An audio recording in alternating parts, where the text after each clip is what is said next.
PMS is something that is a hormonal imbalance of the luteal phase. Mm-hmm. It is not something that you should experience. Let me say that again. You should not experience any PMS ever whatsoever. Really? I know. Just sit with that for a minute. Hey everyone, I'm Morgan Debaun, a passionate entrepreneur and life advisor. With the Journey podcast, you'll discover that success isn't about the destination, it's about the journey. I'm sharing stories of amazing people who've taken control of their lives. Join me on my own journey to discover the secret sauce behind reaching success with permission from no one else. Welcome back to the Journey podcast. I'm here with Alisa Vitti, an integrative nutritionist, hormone expert, and two-time best-selling author who teaches women how to use their hormonal patterns to create extraordinary lives. She also is an incredible entrepreneur, CEO, innovator, and so I'm so excited today to talk all about hormonal health, get into the behind the scenes on things like PCOS that impact so many women across this country, and especially women of color who are trying to rebalance their hormones. There's so many things that we don't know. There's so many things that I didn't know when I was going on my own fertility journey. And I was so stressed and I had to figure some of this stuff out. Things like the nutrition that you're eating, the chemicals. I switched my deodorant to make it natural. All these different things that are kind of trial and error. And there's not that many places online that you can go to figure it out. There's so much data, so much information, but it's hard to know what's just clickbait and what's real and what's science-backed. And so I'm so excited that you're here with me today so we can get into all of the things. I'm so happy to be here. And yes, wherever women are gathered to talk about periods and hormones, that's where I want to be. So thanks for having me. So let me tell you first my story of like how I realized that I needed to think about this. Like I didn't have a consciousness really about my own hormones and how it impacted my day-to-day and even just like my cycle. So I was probably like in my mid-20s when Blavity was really growing, and I felt like I had to be a high performer 24/7 every single day, 28 days out of a cycle. And there were times when my energy would just get so low. I would get grumpy. I was short with my employees. Like it became a pattern, right? And I couldn't figure out what that pattern was. And then my assistant at the time was like, hey, this may feel a little uncomfortable, but like, have you considered just like tracking your cycle with your behavior and thinking about the food that you eat and how you sleep, which definitely sleep as well, and even exercise, because I was weightlifting, and she was like, maybe you should think about those things and look into it. And that might help with you have more consistent energy levels and be a little less irritable. That's what she was really trying to say. And that's when I started to like look into these things, and I just had no idea that how much was actually in our own control. And I'm just curious from your perspective, like how did you get on this journey?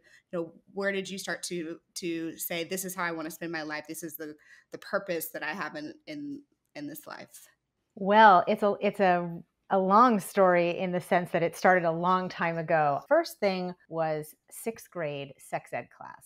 Mm-hmm. That was the first time that I had ever been exposed to the situation that I was going to have something called a period. Right. It had never been talked about in my house. My parents are immigrants, so like there was just no mainstream culture. Like I wasn't reading Judy Blume growing up. Like I wasn't just not aware. It just was not on my radar. So there it was, first time ever seeing it, hearing about it. And I literally was so beyond excited. I was like, are you serious? This is going to happen to me?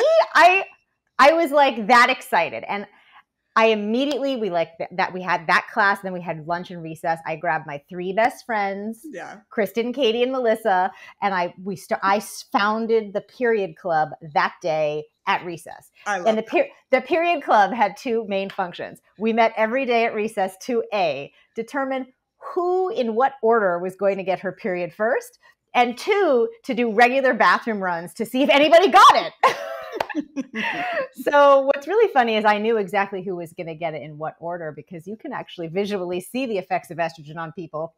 And I was, even back then, really tuned into the whole thing. Mm-hmm. So that was sort of part 1.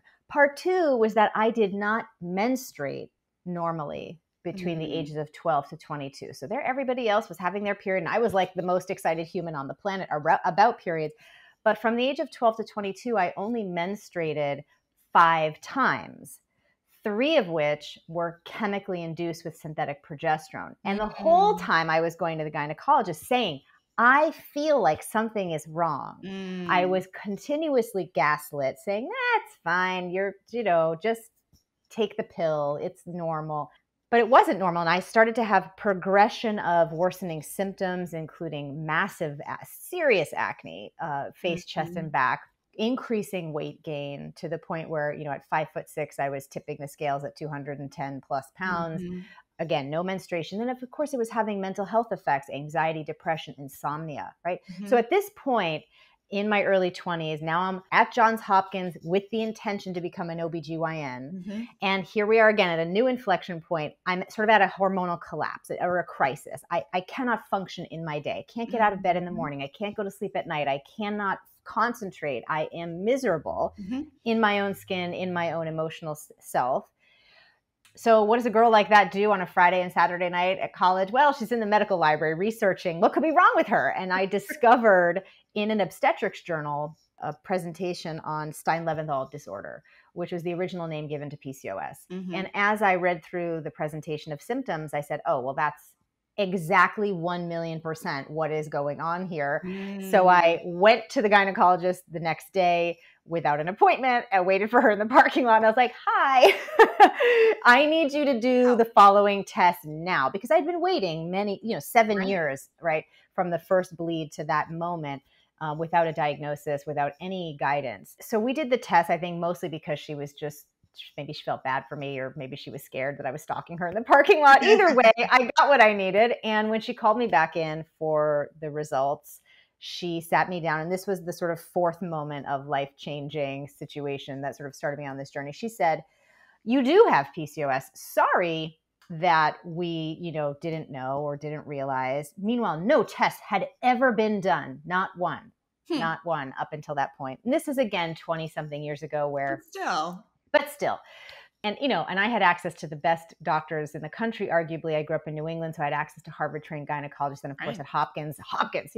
So I said, no problem. What do we do now? It's like, I'm not a cry over spilt milk kind of person. I'm just like, well, what's the solution? She said, well, we don't have a cure. We don't even really have effective treatment, and you will get worse from here on out. Obesity, diabetes, infertility, heart disease, dementia, increased risk for cancer. And all we will be able to do for you is, medicate you along the way to sort of tamp down symptoms as best we can. But that's your prognosis. Now, here I'm a young woman, and she's presenting this to me. And she's like, all right, I'm going to write you a script for birth control. And in this like millisecond of a moment where she took a breath and I took a breath, I legitimately heard my body, my cells, say to me, clear as a bell, that's not your future. Yeah. So she's about to put pen to paper, and I just opened my mouth and I said, that's not my future. It's the only thing I could think to do is repeat what I had just heard, because it was so profound and shocking. And she said, well, what are you going to do? I said, I don't know, but I'm going to take my very expensively trained mind and I'm going to go figure this out. That's right. And I promised myself in that moment that if I could figure this out, that I would build the hormonal healthcare company for women so that no woman would have to go through what it is that I went through. Because I recognized in that moment that I was part of an enormous population set of women. Over 3 billion women in the United States suffer from what I refer to as castaway gynecological problems, whether that be fibroids, ovarian cysts, polycystic ovarian syndrome, heavy bleeding, irregular cycles for no known reason, all of these things that there's no treatment for, right? Cramps. You're just assumed. It's just PMS, all these things. And then I also realized that the conventional model of care did not have anything for this huge population. So it became a personal thing, but then also it really anchored in for me that what I wanted to do was solve this problem. And that's how I got started. I researched and watched my body recover, right? And this was sort of like this extraordinary thing that is actually very ordinary and possible for every woman. And we've been helping women do this now for a long time. 50 pounds of fat just came off my body. Wow. My skin that I would have to sit down and because I was so heavy on my feet, I would have to sit and spackle. I used to use Prescriptive's under eye concealer because it was the only thing opaque enough to cover the red screaming welts. which I looked crazy going outside. That would take me a half an hour of what I would call spackling in the morning. That was gone. But most importantly, my ovulation and my menstruation came back and has been with me ever since. Right. So of course I was just really excited to be able to share this protocol, which at the core is really about turning back on the proper functioning of your endocrine system and removing all the things that could interrupt it, right? In the correct sequence.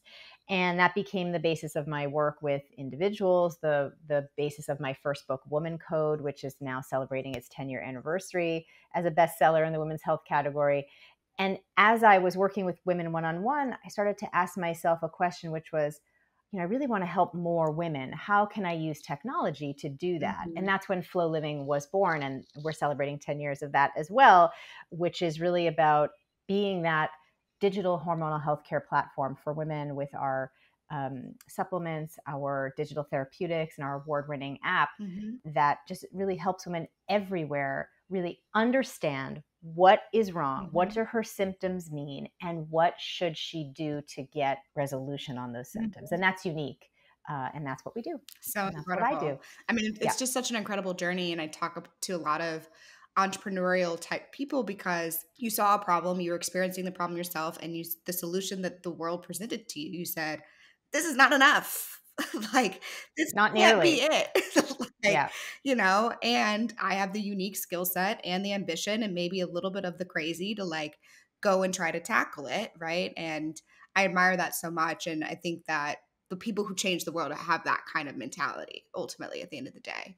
There might be people listening to this who are realizing that some of the things you just mentioned and shared in your stories, they resonate with. And how do they go about understanding or identifying things that may be viewed as I'm depressed or I'm tired and, I'm distressed as actually potential hormonal things that they can make an impact on? Yeah. I mean, so first we should understand that your cycle has some distinct hormonal patterns. And I write about this. I wrote about this in my second book, In the Flow, which is to really appreciate that you have these 4 distinct hormonal patterns in each of the 4 phases of the cycle: follicular, ovulatory, luteal, and menstrual. And you have to understand sort of what you should be feeling in each of those phases so that you can really start to track, well, maybe am I having a specific symptom set in a particular phase? So for example, the easiest place for us to start that most of us can kind of connect with is PMS.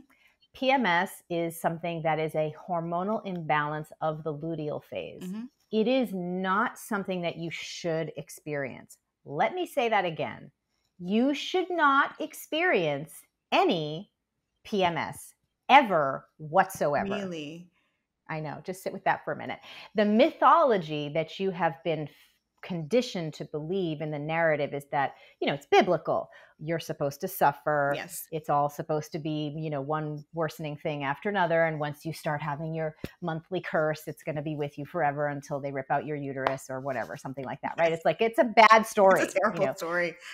And it's medically and scientifically completely false. Right? You're not supposed to have cramps. You're not supposed to have bloating. You're not supposed to have breakouts. You're not supposed to feel tired. You're not supposed to feel moody. You're not supposed to start eating things and can't stop. You're not really. Really? I don't believe you. Good. You're good. Always be questioning. The reason why it happens is because in the luteal phase, in an ideal scenario, you make a lot more progesterone than estrogen. But when that is happening, when there's a lot more progesterone than there is estrogen, you have 0 symptoms, none. Okay, you'll be like, oh wait, did my period start? How'd that happen? Right? You kind of will. It will feel like that. But for the vast majority of women, because we are not taking care of our endocrine system properly and our cycle properly. And when you say endocrine system, what is that? The endocrine system is the collection of glands and organs from the pituitary and the hypothalamus inside your brain, down to your thyroid, down to your ovaries, your adrenal glands, all of these things that talk to each other with the chemical language of hormones, right? That's your endocrine system. And we disrupt that without realizing it, which we can get into. And then we have something called an infradian rhythm, which I uncovered, and I wrote the first book about it in the Flo. And that is what governs your 28-day cycle, but we're disrupting that too. And we know how dangerous disrupting the circadian rhythm is, but we don't know anything about our infradian rhythm, and we're disrupting it left and right. And what that ends up doing is then, of course, in the luteal phase, you're producing way too much estrogen and not enough progesterone. And that's when you have any and all PMS symptoms. And the delta between the two, like how, depending on how little progesterone you're making compared to estrogen, is how severe your symptoms will be. Oh, wow. You can eat and supplement your way out of it. And that is the basis of my work. Is it's a combination therapy of what we refer to as macro and micronutrient therapeutics, right? So you change what you're eating and you add in the correct supplements at the correct doses. And no, gummies are not therapeutically dosed. No! So stop taking gummies. If you take things that are therapeutically dosed, you will start to recalibrate that estrogen progesterone ratio, and your PMS will be gone.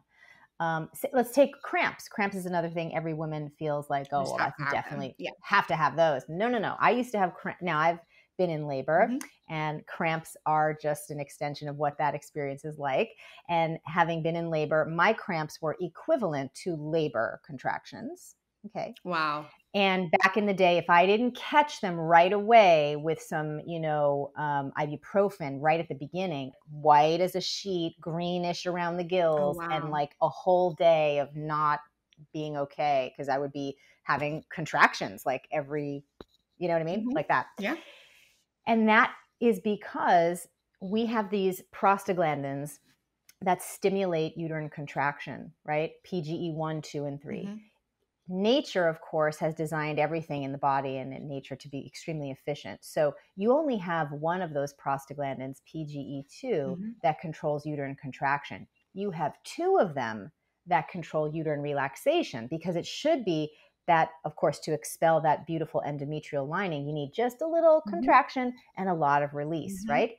But if you eat the wrong fats, the wrong types of fats, processed seed oils that are rich in omega-6s, you jack up the production of PGE2, so more cramping, and you suppress the production of PGE1 and 3, less relaxation. This is how you end up with painful uterine contractions during menstruation. If you just changed your fat intake for 30 days, your next bleed should be pretty pain-free. And this is also important when you are pregnant for various reasons, because you want to have a less painful labor experience. Tell me the things. I just did. The same thing that works for your period cramps works for labor. Yes. Okay, so let's talk about seed oils, because I think it's always best. I mean, there's, I'm sure, 100 different things, but I love that you're saying, like, first, if you just track and do this, you can have an impact. Yes. So seed oils, there's this guy on TikTok who I love. You might have seen him. And he goes to all the different stores and he's like, don't buy this, buy this. Look at this, seed oil, sunflower oil, all these different things. Yeah. And if you guys know who I'm talking about, put his tag somewhere so people can find him too. What I was surprised when I was watching his videos was like, it's literally in everything. Like things that say healthy or organic or all these different things, it's you actually have to read the label. And I guess I'm curious from your perspective, like assuming that someone's not going to go fully crunchy and only eat like whole grain or, farmer's market, all these different things. How do we put that into our lives in terms of being consistent enough where we're only putting things in our house? And then we can go to restaurants too, but at least in terms of things under control. I would say, first you got to get real with how bad is your experience of your hormonal health. Yeah. And if there's things that are happening that you are no longer willing to tolerate, then take massive action, because you'll get faster results. Don't shortchange yourself by not making the necessary changes. Right. Yeah. But then, yes, ideally you would get to a place where you can live by the 80-20 rule, right? Or the 90-10 rule, where you're most of the time protecting what's going into your system. And then the occasional things where you're out, here and there, you can mitigate that, right? Your body can rebound quickly from it. But if you have, where you are I've heard it all. Throwing up, blacking out, can't get out of bed for several days, migraines, severe PMS where you feel like you're a different person half the month, or you're dealing with a diagnosed condition of like fibroids, endometriosis, PCOS, ovarian cyst, that rupture. If your situation menstrually is causing you agony, then don't buy the quick stuff.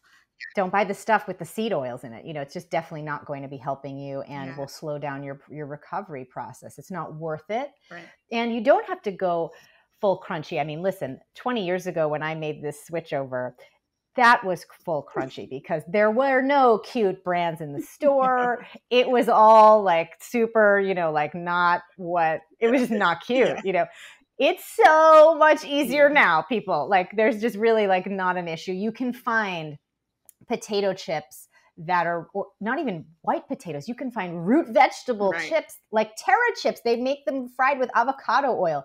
Buy those. If you can't find them at the store, order them online. Like anything that you could want that like pasta, breads, tortillas, wraps, chips, cookie. There's plenty of things that are made in healthy ways with healthy ingredients. You just have to, make the effort to look. And you do got to get comfortable with making your own food because fundamentally cooking is the best way, and it doesn't have to be fancy cooking. It can be like, I'm going to boil some quinoa for the week and throw in some chopped peppers and tomatoes and cucumbers, some chickpeas, some olive oil and salad, like your own salad dressing, easy stuff, right? Where you can just keep it simple. It starts to have a cumulative effect. And then what then is the most important thing is to have these quick wins where you start to feel different really fast, because then that's what starts to perpetuate you sticking with it, right? I don't do anything just because it's quote unquote good for me. I do it because I feel something. That's right. Yeah.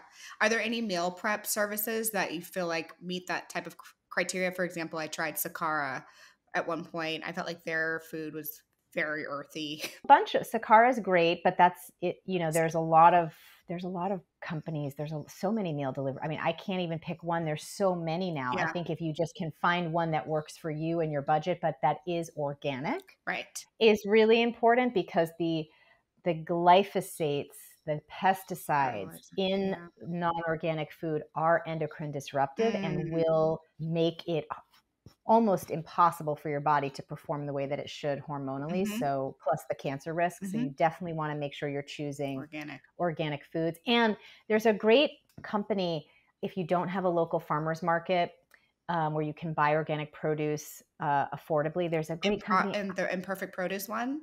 Yes. That one's so good. It's so great because they send you all the like janky looking like squash and things, but they're perfectly fine and they're organic and it's so affordable. And I just think that is such a genius service. So even if you don't want to buy pre-prepped food and you want to roll your own, make sure you're buying from sources that, are giving you best quality for your money. And I think farmers markets really aren't that expensive either. Like when things are in it's season. Just about, are you not where, a lot of women live in places where it's really hard to get access to these things. So, try ordering online and it will save you more money than going down to the local grocery store where everything is a processed packaged food. Right.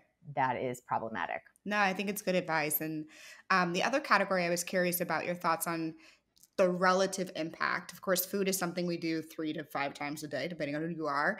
Deodorants, lotions, perfume, meaningful or trivial impact? Extremely. No, right now because it's Women's Health Month in May, there are study after study coming out right now about just how bad it is, from everything from perfumes. The artificial fragrance is now officially recognized as an endocrine disruptor and potentially a carcinogen.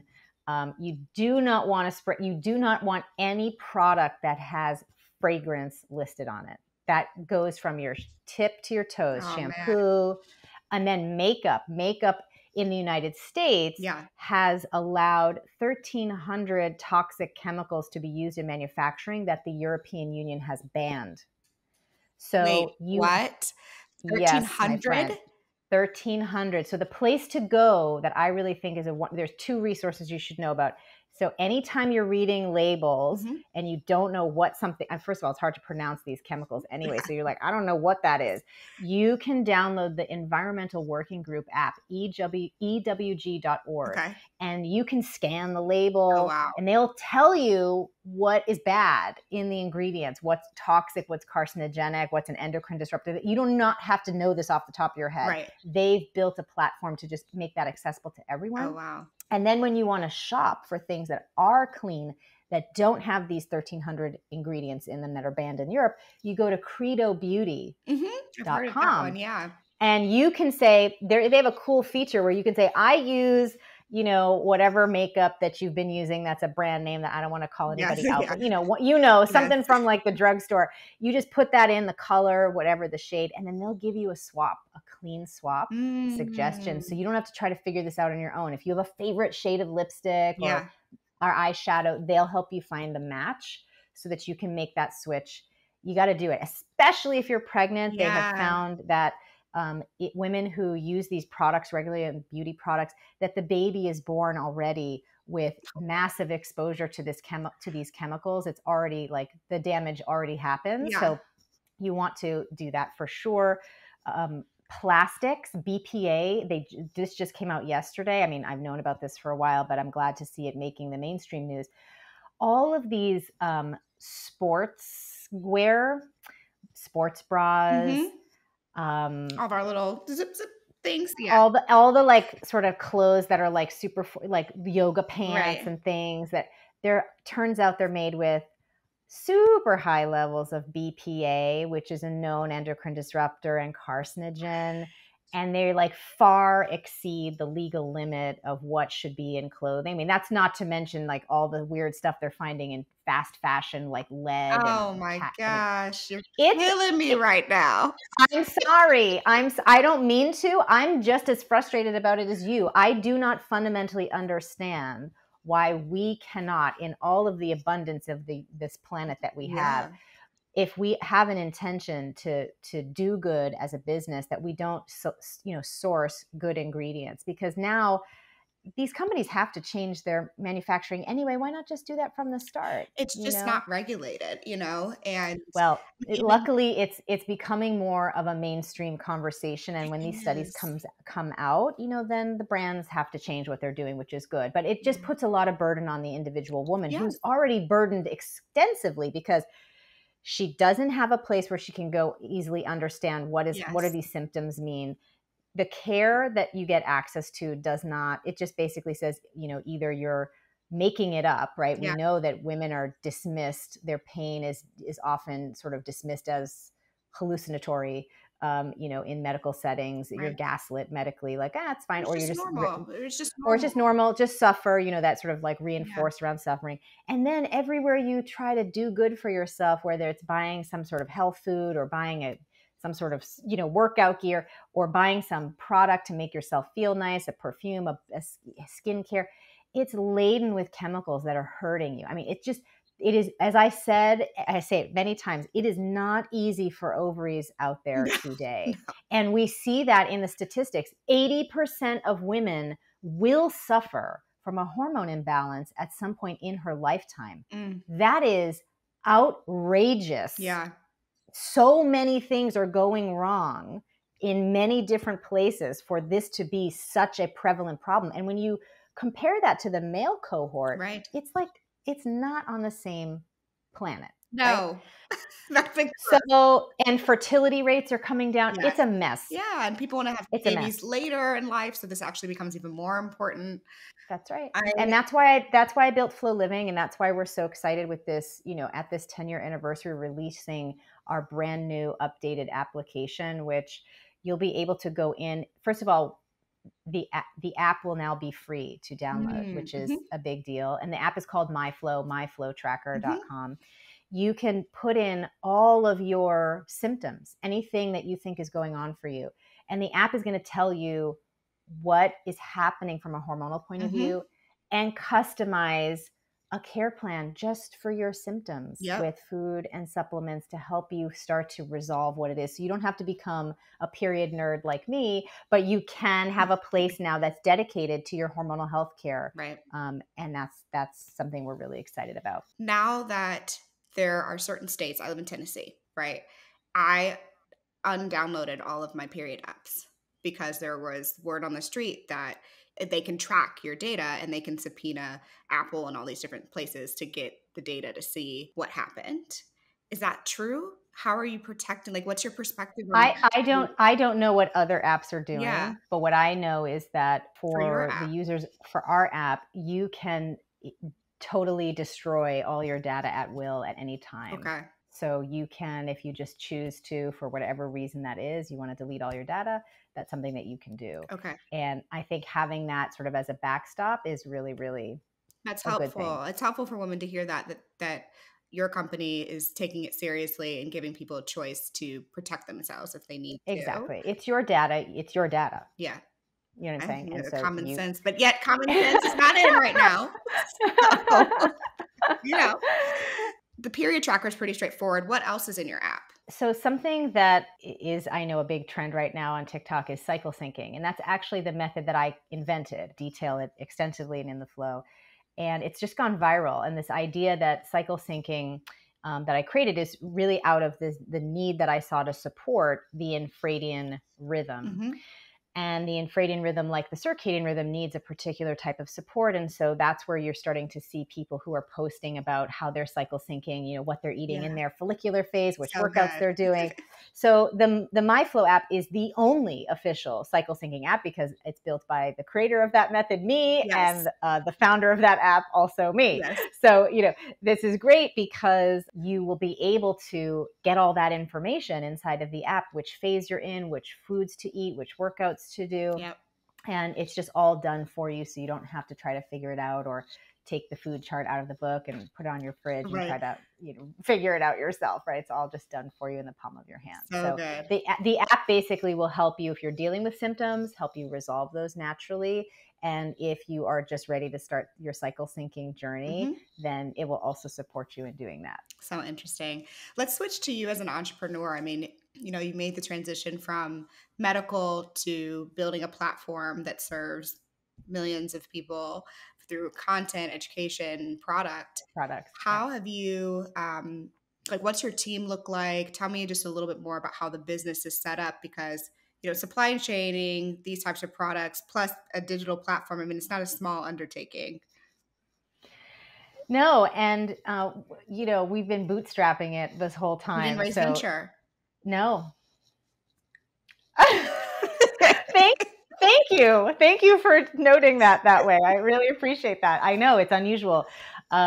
We've been, I think when there's a correct product fit, then, you have growth the way that you're supposed to. So we've just been growing sustainably over this time. And I've just spent, as an academic and as a researcher at heart, I've just spent a lot of time refining protocols and formulating products and making sure everything is correct. And also concurrently, I am, have been doing all that is possible to shift the cultural narrative. So, 10 years ago, I was the first human being to go on national television with simulated menstrual blood on the Dr. Oz show to just show what it means when the bleed is a particular color. There can be a few different, 4 different iterations of that.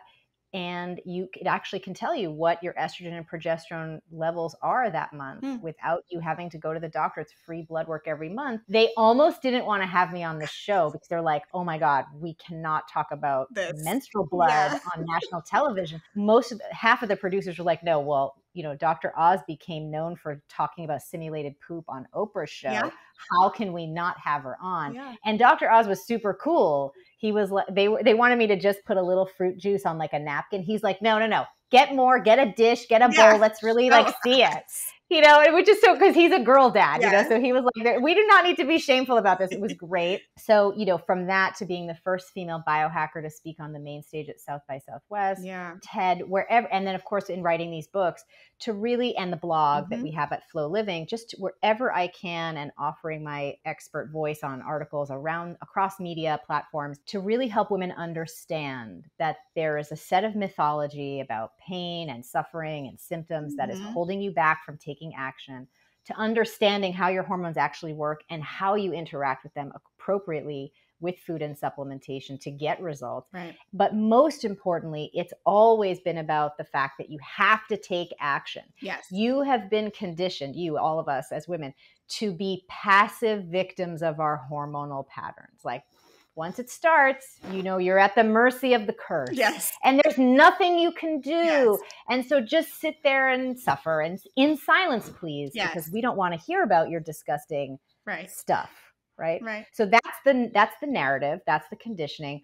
And I have just been pretty aggressively, lovingly, joyfully trying to do all that I can to combat that on a information point of view. Right. And then at the same time, which has been no easy feat, concurrently build a tech platform and provide products to serve the actual solution that's needed. And have been very hard at work to do that, and really, really proud that we're celebrating 10 years. It's incredible.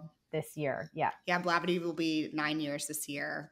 And I look back and I'm just like, wow, what, like 0 to 100. But I certainly didn't bootstrap, only for a year. And then I was like, this is too expensive to bootstrap. As a consumer, it feels like a disjointed experience, right? Like, I had my period app and then I became pregnant and I was like, don't need this anymore. And then now I have my pregnancy meditation app. I've got my app that tells me what I'm doing per week and what I should be eating, what I shouldn't be eating, like, all of the things. Are my symptoms good or bad? Someone else just told me that I needed an app so I could talk to doulas and things. I'm like, okay, guys, this is a lot. It can feel overwhelming. Yeah. You know what I mean? It really, do I think that there may be a sense of overwhelm in the market? I think everybody's really excited to try to provide solutions. I think we've clearly identified that women need help. Yes. And the femtech vertical is expanding as a result. And I think that's a very good thing.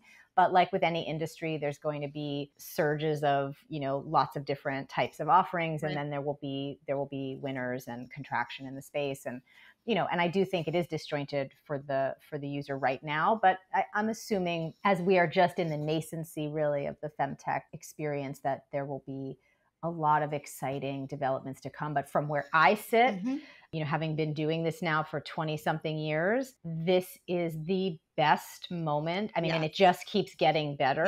Yeah. It's really a sea change, from a female empowerment point of view, just to see that there are dollars going to this. There a little bit of funding is going to research, not enough, but we're, at least the bell has been rung officially, like, hey, this is needed. Yes. And that just only means, and we have like so many wonderful women academics and entrepreneurs trying to solve for these issues. It's really only going to serve women in the future in the right ways. And I'm just so excited about being a part of that community, but also just to see it all happening is historic. Really. It really is. Well, my vote is that you raise private equity and you buy up a bunch of these folks and consolidate them for the rest of us. Oh, well, you can advise. I'm happy to advise. I have helped so many people raise money. I just think that for a lot of female founders, especially someone like you who has, you're so well educated and trained, like, you've invested so much of your time. Also, I assume you don't want to work forever, right? So your window of impact, say you've got another 30 years left in you in terms of like work, we need all of you, all the resources. You should have all the resources that you need. And I think to your point, there's a whole new wave of people in private equity and growth capital who realize the missed opportunity, something that is a repeatable, recurring business, right? It's because we will never not have hormones and we will never not have things that we need to manage, whether it's getting your period, having your period, fertility, or menopause, right? And there's a need for accessibility too. So I mentioned earlier, I'm the daughter of immigrant parents. When I was going through my issues with PCOS, And we realized that, conventional medicine was only going to offer me birth control. Then we started the journey of like, well, are there other practitioners, that could help? And to the expense that went into out-of-pocket costs for skin things. And I worked with, as I was doing my research, I was working with a naturopath, well-intended, but this was 20 years ago, where basically the root cause of everything was a candida overgrowth in your gut. That was very popular at the time. This was all before functional medicine even had a name. So I'm definitely at the bleeding edge of these things. My girlfriends are doing acupuncture. I got a girl who moved to acupuncture is good. Acupuncture is evidence-based. I wholly endorse acupuncture. I've never had acupuncture because I've always thought it didn't work. No, it 100% has been studied left and right for pain, for fertility. It's such a wonderful thing and absolutely wonderful to do to prepare your body for labor, to help with conception. Oh, no. There are other things. This naturopath had me for breakfast for months drinking just carrot juice with this like green powder in it. It looked like pond scum. It smelled like it. But I was a dedicated researcher. And I was committed. Exactly. And one day my best friend and I were getting ready to do something. We were in the bathroom. We're doing our glow up, and she looked at me because the sun hit me funny or something. And she just grabbed me and started shaking me. She goes, "You've turned orange. You need to stop doing this." And I was like, well, I'm in this experiment. I'm trying to get some relief from all these symptoms. She goes, "I don't care. This is not it." Well, there is a trend on TikTok where women are eating raw carrots a lot. So I know, I saw that. Yeah. It's fine, but the amount of carrots that I was doing was abnormal. But anyway, the point is, I was spending so much money my parents were spending so much money out of pocket, and I just thought to myself, this is inherently unfair that this is not something that everybody has access to. Right. So another thing that we're really proud about at Flo Living is that a lot of the things that we offer are very, very affordable, and with the new offering, even more so. So it's an exciting time. We're doing all that we can to be sensitive to what real women need, and I'm really proud of that because of my roots. I'm really proud of you too. And I'm just so thankful for you. And this future baby is going to be thankful because I'm going to go throw out everything. And I thought I was doing pretty good. Like, you gotta send me a list. You'd be like, "Wait, do I have to?" I already know. It's the stuff I use daily. I did the deodorant thing, which was really painful and stinky for everyone around me, but I got there. Oh, no. There's so many good brands. I mean, listen, I've tried all the deodorants. My favorite brand of deodorant is from Healthy Baby. Okay. A female founder friend of mine started that. It's the safest, not only for pregnancy, but also for breastfeeding. And it works. Okay. So Healthy Baby. And I would highly recommend that you use their diapers once you give birth, because you don't want your baby to have random diaper rashes and eczema, all caused by the toxic chemicals in the diapers. Okay. So they're the only EWG certified diaper brand on the market. Okay? Tell your friend to call me. So there's that. Then from a body product, I really think Jessica Alba's products with the Honest Co. From a pregnant, like she has a Mama Glow body oil that is fantastic. I use that myself now because it's hard to find body oils that are fragrance free and contain only organic essential oils. So that's a must have for your belly rub at night. But then you can use it for the rest of your life. Right. Her makeup, I just slapped on some lip balm before we started. I use her makeup products. Okay, this super safe. Is Honest Beauty Co. Yeah, and there's Ilia makeup, there's RMS, there's Well People. So if you go to Credo, you'll see there's a ton of stuff. Okay. But it can be as affordable as stuff on Amazon from Honest Co. to, high end at Credo and anything in between. And then Michelle Pfeiffer, she just started a company called Jones, Henry James or James Henry or Henry Rose or Henry Rose. It's the only EWG certified perfume. Oh, wow. No toxic chemicals. I haven't personally for her. I haven't personally smelled any of them, but I recently reached out to them on DM on IG just to be like, hey, I need to smell your stuff because this is incredible if it's if you can actually pull this off. Right. So that's what I mean. It's such a great time now. Before, even just 5 years ago, there were so few products that you could really make the switch to, and you did feel more limited when you made the chemical switch. But now, I mean, it's luxurious. I love it. It's you can feel fabulous when you make the switch. Your beauty counter is going to still be gorgeous. You're going to want to display these products. You're going to feel really like yummy home spa doing it. Yeah. It's not a loss. It's a gain. I feel you. I think that, I mean, you've inspired me to definitely take action. So I will let you know how it goes. Good. And for any woman who's dealing with PCOS or fibroids or heavy bleeding or cramps, I hope we've driven home the point today that that's a simple hormonal imbalance that you can eat your way out of, and that you can come to Flo Living to get the support that you need to start feeling better as quickly as possible. Yeah. So everyone should go to your website. They should download the app. They should get the supplements. They should read your books. Do all the things. You know, you can find us on Instagram and TikTok at Flo Living and at Alisa Vitti, Alisa.Vitti.